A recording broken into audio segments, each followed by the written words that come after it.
Sir final ಏನಂದ್ರೆ ಇತ್ತೀಚೆಗೆ ಕನ್ನಡದ ಬಗ್ಗೆ ಮೇರು ನಟ ಕಮಲ್ ಹಾಸನ್ ಅವರು ಹೇಳಿರುವಂತಹ ಒಂದು ಹೇಳಿಕೆ. ಯಾಕಂದ್ರೆ ನೀವು ಸಾಕಷ್ಟು ಎಲ್ಲ ಭಾಷೆಗಳಲ್ಲೂ ಆಕ್ಟ್ ಮಾಡಿದ್ರ ಅಂತದ್ರಲ್ಲಿ ಆ ಭಾಷೆಗೆ ಹೋದಾಗ ಆ ಭಾಷೆಗೆ ನೀವು ಗೌರವವನ್ನ ಕೊಡ್ತೀರಾ. ಎಲ್ಲೋ ಒಂದ್ ಕಡೆ ಮಾತನಾಡುವಂತಹ ಬರದಲ್ಲಿ ಅದು ಕೂಡ ಶಿವರಾಜ್ ಕುಮಾರ್ ಸರ್ ಇದ್ದಾಗ್ಲೇನೆ ಹೇಳುವಂತಹ ಒಂದು ಮಾತು, ತಮಿಳಿನಿಂದ ಕನ್ನಡ ಹುಟ್ಟಿದ್ದು ಅನ್ನುವಂಥ ಯಾವುದೇ ರೀತಿಯ ನೀವು ಹೇಳ್ದಾಗ್ಲೇನೆ ಯಾವುದೇ ರೀತಿಯಂತಹ ಪುರಾವೆಗಳು ಇಲ್ಲ. ಸೊ ಹಾಗಾಗಿ ಆ ಒಂದು ಮಾತು ಇಂದ ಹಲ್ಚಲ್ ಎಬ್ಬಿಸಿದೆ. ನನಗೂ ಕೇಳಿದ ತಕ್ಷಣ ಯಾರೋ ನನಗೆ ಫೋನ್ ಮಾಡಿದ್ರು, ಸರ್ ದೊಡ್ಡ ಗಲಾಟೆ ನಡೀತಾ ಇದೆ ಅದು ಇದು ಅಂತ. ಸರಿ ನೋಡಿದ ಮೇಲೆ ನನಗೂ ಸ್ವಲ್ಪ ಬೇಜಾರಾಯಿತು. ಅದಾದಮೇಲೆ ನಾನು frankly telling you, I also spoke to some professors. Venkatrao sir ಅಂತ ಅವರು, he was a national school of law ಇಲ್ಲಿದೆ, ಅದಕ್ಕೆ ವೈಸ್ ಚಾನ್ಸಲರ್ ಕೆಲಸ ಮಾಡಿದರು.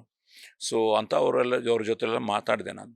ಸೊ ಏನು ಸರ್ ಈ ಥರ ಅವರು ಬಿಕಾಸ್ ಕಮಲ್ ಹಾಸನ್ ಸರ್ ಎಂಥ ದೊಡ್ಡ actor, is A very intelligent fellow also ಅವರು. ಬಟ್ ಅವರು ಅಂಥ ಮಾತು ಹೇಳಿದ ಮೇಲೆ ನಮಗೂ ಇದು ಕರೆಕ್ಟಾ ಏನು ನಿಜವಾಗ್ಲೂ, ಬಿಕಾಸ್ ನಾನು ಯಾವಾಗಲೂ ಹೇಳ್ತೀನಿ ನನ್ನ ಮಾತೃಭಾಷೆ ತೆಲುಗು, ನನ್ನ ಜೀವನದ ಭಾಷೆ ಕನ್ನಡ ಅಂತ, ಈ ಲಬ್ಡಬ್ ಥರ ಕನ್ನಡ ತೆಲುಗು ಅಂತ ಹೇಳ್ತಾ ಇರ್ತೀನಿ. ಸೊ ಇದು ಸಮಥಿಂಗ್ ಈ ದ್ರಾವಿಡ ಭಾಷೆಗಳಾಗಲಿ, ಬಿಕಾಸ್ ನಾನು ಹುಟ್ಟಿದ್ದೆಲ್ಲ ಚೆನ್ನೈಯಲ್ಲಿ, ನಮ್ಮ ಕನ್ನಡ ಫಿಲ್ಮ್ಸಲ್ಲಿ ಆ ಕಾಲದಲ್ಲಿ ನಡೀತಾ ಇರೋದು ಚೆನ್ನೈಯಲ್ಲಿ. ಈಗ ನಾವು ಚೆನ್ನೈ ಆಗಿರ್ಬೋದು, ಹೈದರಾಬಾದ್ ಆಗಿರ್ಬೋದು, ಬ್ಯಾಂಗ್ಳೂರು ಆಗಿರ್ಬೋದು, ಕೇರಳ ಆಗಿರ್ಬೋದು, ವಿ ಆರ್ ಆಲ್ ಒಂದು ಒಟ್ಟಿಗೆಯಿಂದ ಎಲ್ಲ ಕಲಾವಿದರು ಸೇರಿಕೊಂಡು ಆ್ಯಕ್ಟ್ ಮಾಡ್ತಾಯಿದ್ದೀವಿ. ಈ ಟೈಮಲ್ಲಿ ಇಂಥ ಒಂದು ಸ್ಟೇಟ್ಮೆಂಟ್ ಏನು ಇವರು ಅಂತ ನಾನು ರಿಸರ್ಚ್ ಮಾಡಿದೆ. ಬಟ್ ಯಾರೂ ಅದನ್ನು ಸಪೋರ್ಟ್ ಮಾಡಲಿಲ್ಲ. ಇಲ್ಲ ಸರ್ ಅದು ಆ ಥರ ಏನೂ ಇಲ್ಲ, ವಿ ಆರ್ ಆಲ್ ಲೈಕ್, ಒಂದೊಂದು ಭಾಷೆಗೆ ಒಂದೊಂದು ಪ್ರಾಮುಖ್ಯತೆ ಇದೆ.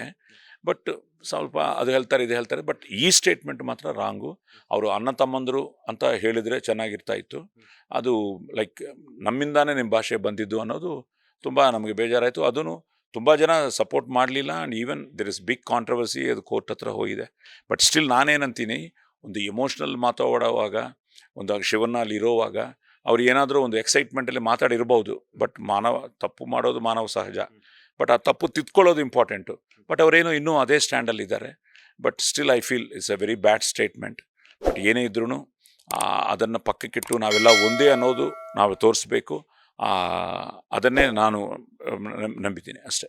ಲೇಟೆಸ್ಟ್ ಹಾಗೂ ಇಂಟ್ರೆಸ್ಟಿಂಗ್ ಸುದ್ದಿಗಳಿಗಾಗಿ ಬಾಸ್ ಟಿವಿ ಕನ್ನಡ ಚಾನೆಲ್ನ ಸಬ್ಸ್ಕ್ರೈಬ್ ಮಾಡಿ, ಹಾಗೆಯೇ ಬೆಲ್ ಐಕಾನ್ ಪ್ರೆಸ್ ಮಾಡಿ. ಇದರ ಜೊತೆಗೆ ಫೇಸ್ಬುಕ್, ಇನ್ಸ್ಟಾಗ್ರಾಮ್, ಎಕ್ಸ್ನಲ್ಲೂ ಮಿಸ್ ಮಾಡದೆ ಫಾಲೋ ಮಾಡಿ.